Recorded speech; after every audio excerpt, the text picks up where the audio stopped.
Hello everyone and welcome to episode 3 of this hardcore Ironman Let's Play series. I'm Aday and this is Iron Aday, and to start episode 3 we are still doing agility. We got to 46 in between episodes. We're almost at level 47 and we finally hit the 60 marks of grace threshold, where we can go get the most expensive piece of Graceful, which is the Graceful Legs. We'll be finding our way over there to Berthop to go see Grace for that at some point this episode. I'm not too sure when, but also in between episodes we got a maze random and I managed to not fuck it up and got there with like 72% of the reward remaining, and we ended up getting 96 death runes, 10 mithril ore, and almost 1,000 feathers, which is not bad. It would have been nice to have gotten those feathers a bit earlier because we would have been able to use them for fishing, but you know, I'm not going to shoot down a free 1,000 feathers on an Ironman account. They'll come in handy at some point. So we're just going to keep going here, and we're just about to start the stream for the afternoon, so I don't know what we'll get into. I think we might actually end up going and doing some questing at some point this episode. I'm not too sure what quests, but I feel like I want to do some quests. I'm in a questing mood, if you want to put it that way. So we'll continue with the agility until we get bored, and then we'll go from there. And there is the 47 agility. We can do the other bit of the Trollheim mountain climb that we got the ability to do last episode. So we've taken a break from the agility grind to go and do this easy clue scroll I've had in my bank for a while, and we need an iron chain body, some leather chaps, and a coif. But we only have the iron chain body, so we're here in Lumbee to kill some cows, to go tan the leather, to go over to Al Kharid to tan the leather, and then we'll come back to the jewel arena just over here, and hopefully I can't even remember how many steps these clue scrolls have, so we'll just see how we go. We've run into a little bit of a snag. It's gonna take us 38 crafting to get to the coif that we need to make for this clue scroll, and we've only got 6 levels there, so I'll see what we can do crafting wise to boost our levels to 38, and then we'll go and make that coif. So we've decided to get our crafting level up to 38 so we can make the coif. We're gonna make some of the molten glass that I've got stored in my bank in the form of buckets of sand and soda ash. So we're going to do that, get ourselves to 38. We've already got the leather, and old mates here that can tan the leather for us, or tan the hides into the leather for us. So we'll do that, and we don't even have to leave Al Kharid. We lucked out pretty well with that one. And that there is the 38 crafting that we need to make our leather coifs for this quest. So we'll finish the inventory, just so, you know, being efficient, and then we'll go over here and see Ellis, and we'll make those leather items we need for this clue scroll. Alright, so we've made our leather. Let's get this thread and needle, or needle and thread, I guess. And we can make the coif, just make the one. And then we can use the other one to make the leather chaps. Boom, there we go. Awesome.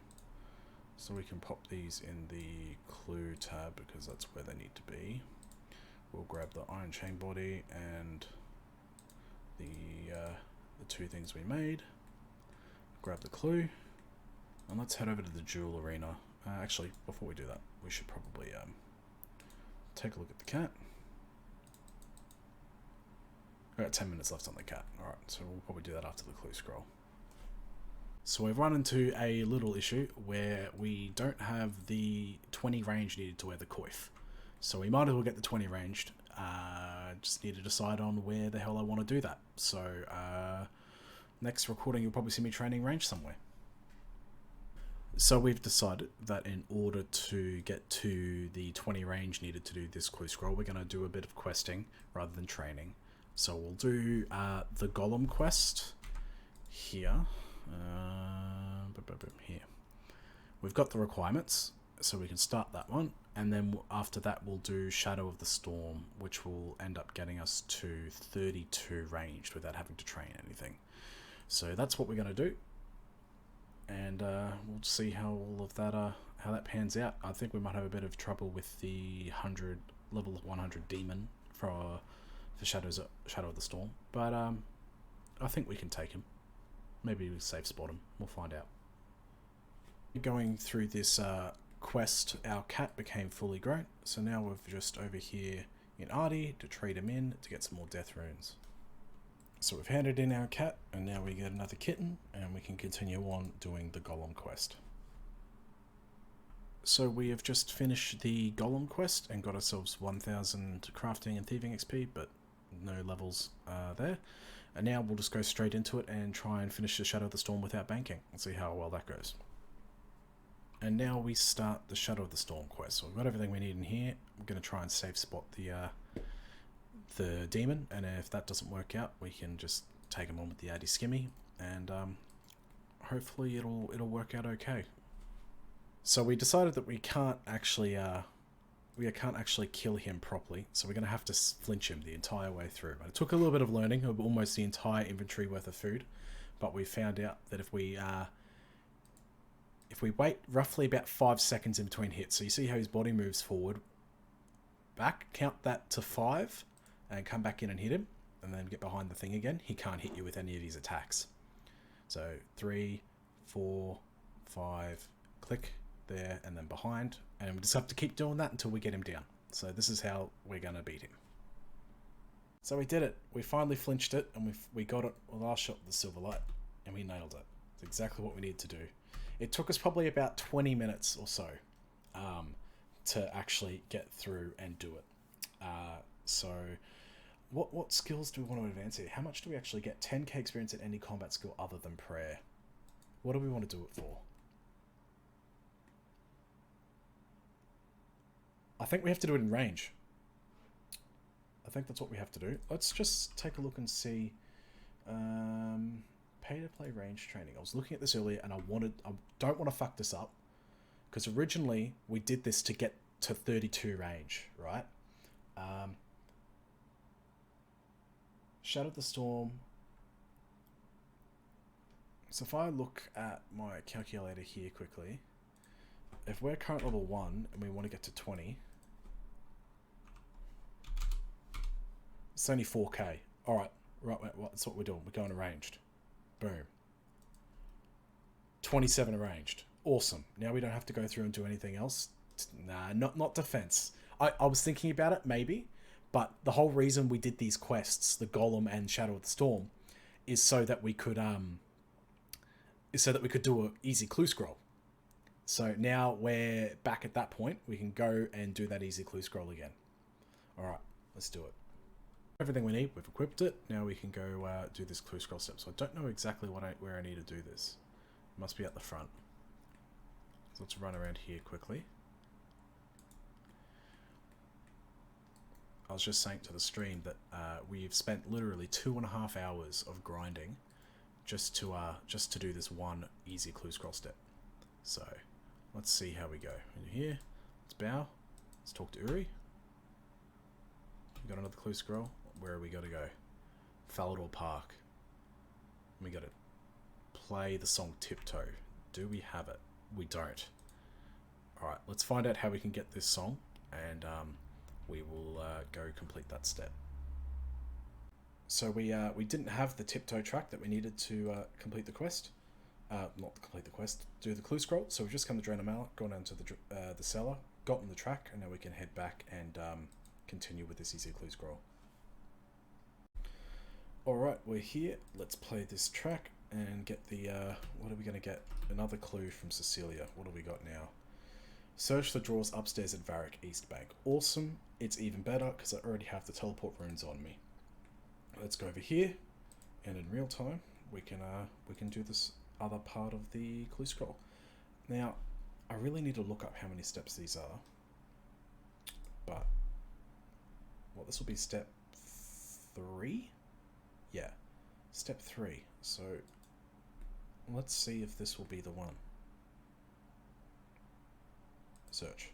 No, another clue. Okay, this is going to be a 4-stepper. No, we got to do more shit. Okay.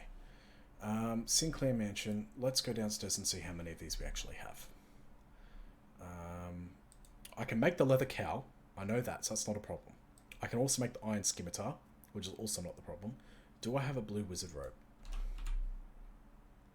No. Okay. Let's let's do this, right? Let's take another all of these. Let's head down to the rune shop and see if he sells them. I don't think he does. And if he doesn't, we'll have to find out exactly where he does or who actually does sell them. Come on. I've just run out of energy right when I needed it. No, he doesn't. Okay, I might have to go to Port Sarim or something to get that blue wizard rope. So we'll figure out where we need to go, and we'll come back and we'll go from there. So we've got the leather cow and the iron bars. It took, I think, about 8 iron ore before we could get our 2 iron bars in a row. So now we'll head over to the wizard tower and hopefully get some good RNG and get that blue wizard rope drop. So after killing maybe 6 of these wizards, we got ourselves the blue wizard rope. So let's go finish off that easy clue scroll. So we're here, let's laugh, have a chat with Uri, and we got our casket. Alright, moment of truth. Was this all worth it? 3, 2, 1. Hey! That's not bad. Black plate skirt, gee. That's a unique, kind of. So, I mean, it's not the unique we want to see. I'd rather like a Zami page, but black plate skirt G is still good as anything else, and a black longsword as well. So, overall, was it worth the 3 hours to do this easy clue scroll? Probably not, but, you know, we needed to get the black plate skirt G for the full collection of treasure trail items anyway. So, yeah, it's cool. So, I'm happy with that. And we just hit 86 fire making. After we finished off that clue scroll, we decided to come back to Wintertodd. I need more lore runes. I've got 15 left, and that's not exactly enough for what I'm using them for at the moment. At the moment, I'm teleporting all over the place to get new cats, to hand cats in, all that sort of stuff. So I am going to eat 2, 3. We are coming back here to get some more cash, so we can buy some more lore runes, and also so we can just get some more lore runes. So I did about 5 or 6 Wintertodd last night, and I opened up the crates for the stream, and the rest of them I've been saving so we can unbox them at the end of this video. So it'll be some good content at the end there. One thing worth mentioning is that I lost my cat while doing the Golem and the Shadow of the Storm quest. I think it was actually during the Shadow of the Storm quest, because I was flinching Agrith Nar, that level 100 demon, and I couldn't get to him to feed him in time. So he kind of ran off looking for food. So at some point during this episode, we also got to go back and get another cat. And there we go, that's 87 fire making, while Wintertodd takes away that achievement from me. Also worth noting, we've gone from level 14 to level 19 construction, and also from like level 19, I think, to level 31 fletching by doing Wintertodd. So we're going well, and I think we've got about 25 crates in the bank at the moment to do as the unboxing. So that's level 87 achieved, and we can see if we can hit 88 this episode too. Okay, so we're going to take a quick break here in the episode. Over the last couple of days, a new piece of software has come out called RTX Voice from NVIDIA, which is supposed to use artificial intelligence to help with suppressing background noise when you're recording audio in your microphones. So what we're going to do is the rest of this episode, we're just going to see how this sounds. I've done a couple of test clips, and it seems to sound pretty darn good. For someone that records in a pretty small spare bedroom, I've got the fan on currently, and my PC is pretty loud. You can usually hear it in the background of the videos anyway.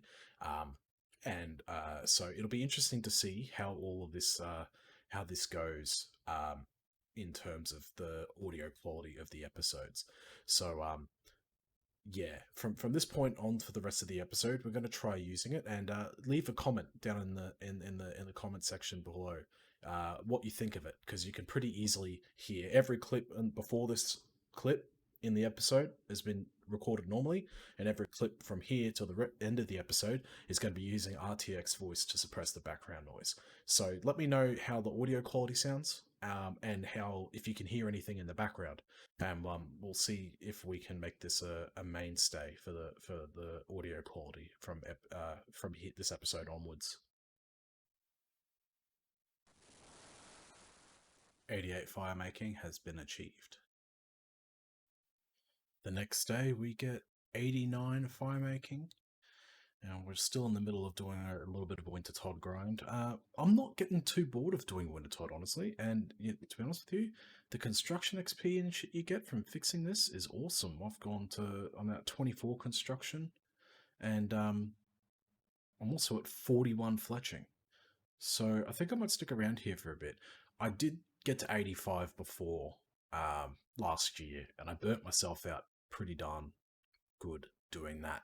And now I'm kind of just thinking, now that I'm back here and I'm doing it, and I've already gotten 4 levels in, like, I don't know, a weekend, basically, I might just hang out here until 99. That might change. I might get bored pretty quickly. But at the moment, I'm not even using a cake. I can just go to the bank and use the trouts that we cooked to replenish my health in between rounds. So, it's not that big of a deal. I'm getting distracted and cutting shit down instead of just feeding the bonfires or the braziers as we go. Um, yeah, I might get bored with it, but at least it's something to do, and we're getting a hot heaps of really good crates and shit by doing it. Most of my crates have been over 750 points. Some of them over 1,000. Probably like 20% of them have been over 1,000. And when we get in the bank here very quickly, so how many we got? 8, 3, 4, 5, 6, 7, 8. 67 crates so far. So we're doing pretty well. I think what we might do is we might get to 100, and I'll see how much footage I've got for the episode, and then we might do 100 openings at the end of the episode, and save the rest for the next episode. But yeah, we'll see how we go. It should be good. Well, that didn't last long. I was doing some winter Todd. I wasn't paying as much attention as I probably should have, and I got comboed out by a snow dump on the head, as well as a passive damage, and then the brazier broke as well. So I got comboed out from something like 11 or 12 HP. So that's the end of the hardcore status on the Ironman. It's not too bad though. I mean, like I said before, I'm not too fussed about it. It kind of sucks that I lost it that way, but at the end of the day, it's still an Ironman. It's still going okay. So I guess we'll just keep on going and pretend like I didn't fuck up. Okay, so I think that's going to be where we wrap up today's episode.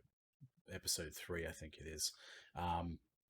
Leaving it on the death is kind of a shitty way to end it, but at the same time, it's probably the cleanest way to end it too.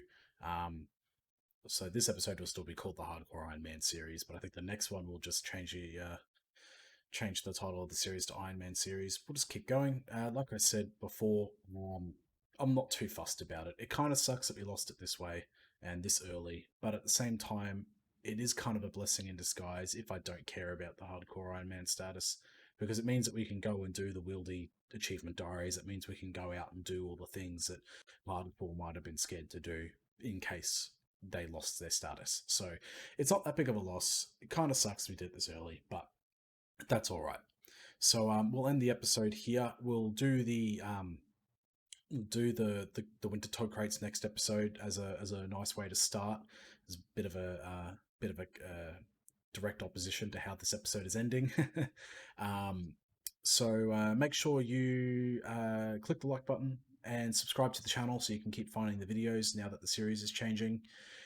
And leave a comment below. Let me know what you think about the RTX voice software, whether or not it's worth continuing on with it, or whether it's worth turning it back off and just dealing with the background noise as we had before. I know there is a slight drop off in voice quality sometimes with it because the AI gets it mixed up with background noise, especially with my voice being as low as it is. So just let me know in the comments what you think, and I'll see you guys in the next episode. Cheers.